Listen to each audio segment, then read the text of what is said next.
Hello, my name is Tamika Mays and I'm hailing from California.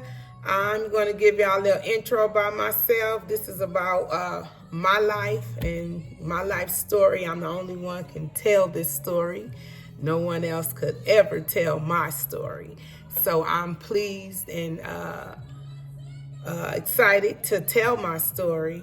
At this time, I'm a mother of 4.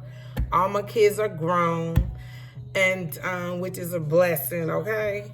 And I just want to say to you guys, I don't know if y'all ever been in this space, what I'm about to speak about, ever having someone to come into your life, and make it sound good, like you the one and you they destiny. And I just knew this dude was my destiny, I was just so excited and happy, But to say this, I dealt with him prior back in the days, but it was never nothing between us.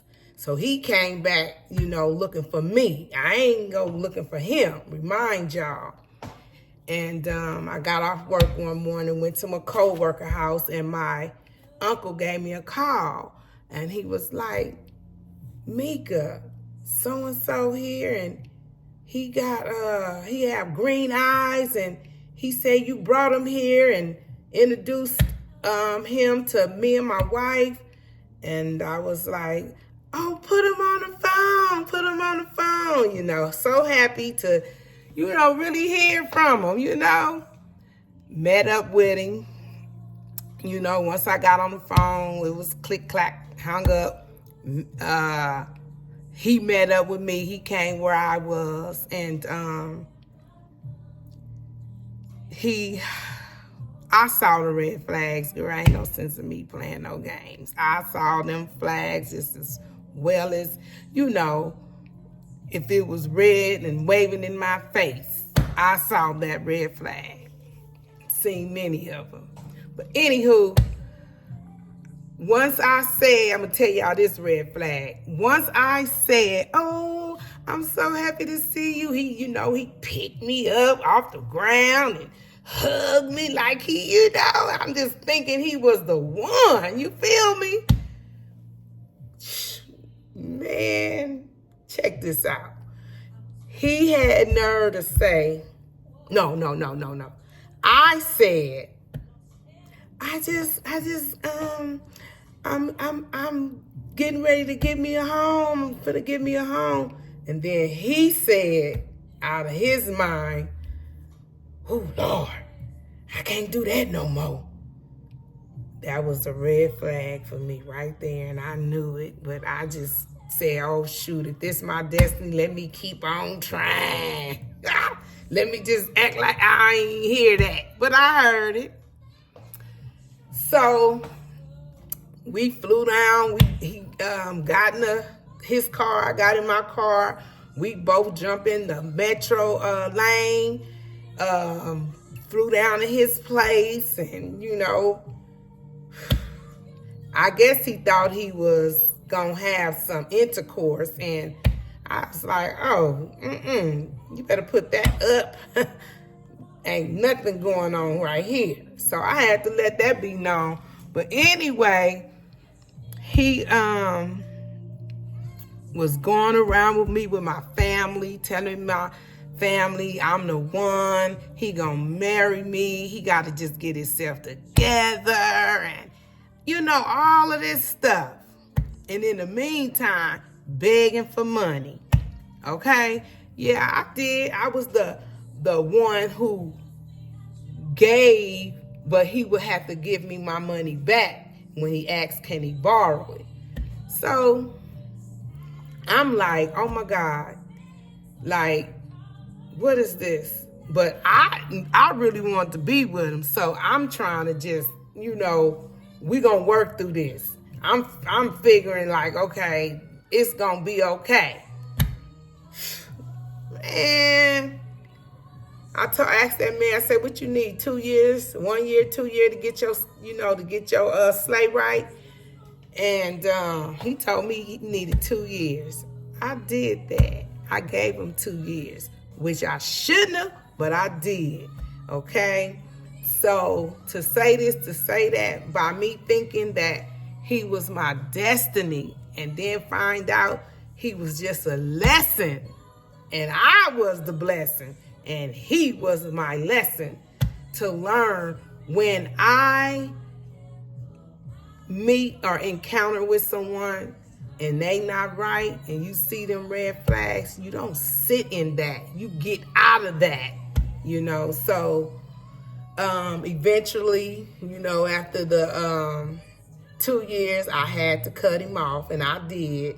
It was hard because my feelings got involved. It was hard for me, and I called him up one day, and I was like, you need to meet me because this is going to be our last time we're going to see each other. And he suggested I meet him at my son's place. So we met up over there. And he get out the car.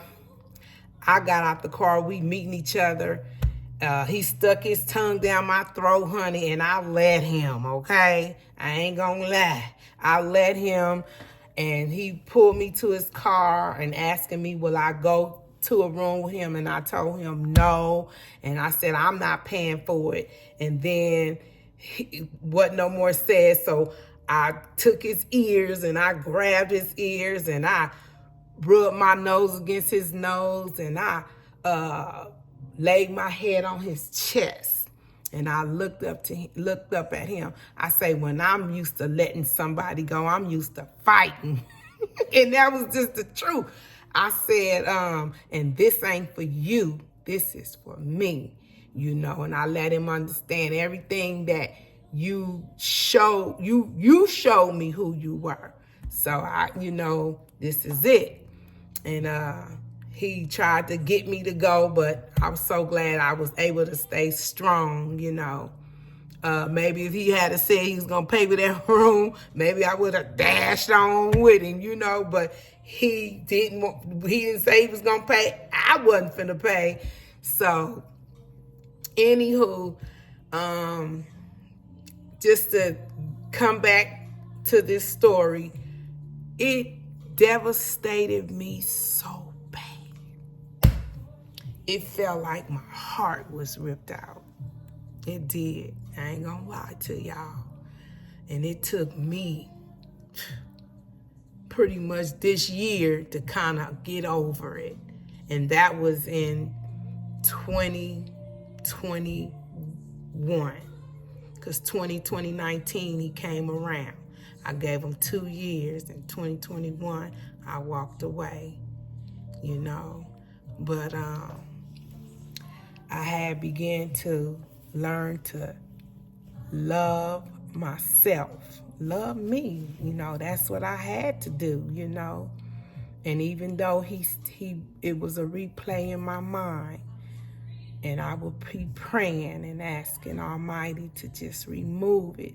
If he's not the one for me, then I don't need him, But I couldn't shake what I felt for him, And he was going to my family house, in the midst of us being apart, and saying that I told him if he don't get it right, we can't be together. And I told my family, I was like, you know what? I don't care what he say. If he's the one, he's going to be right. He ain't going to have to go around town saying nothing, because you know where I live. So, I probably shouldn't have said that part. Lord Jesus. Well, anywho, that's it for now. I'll be back discussing some more.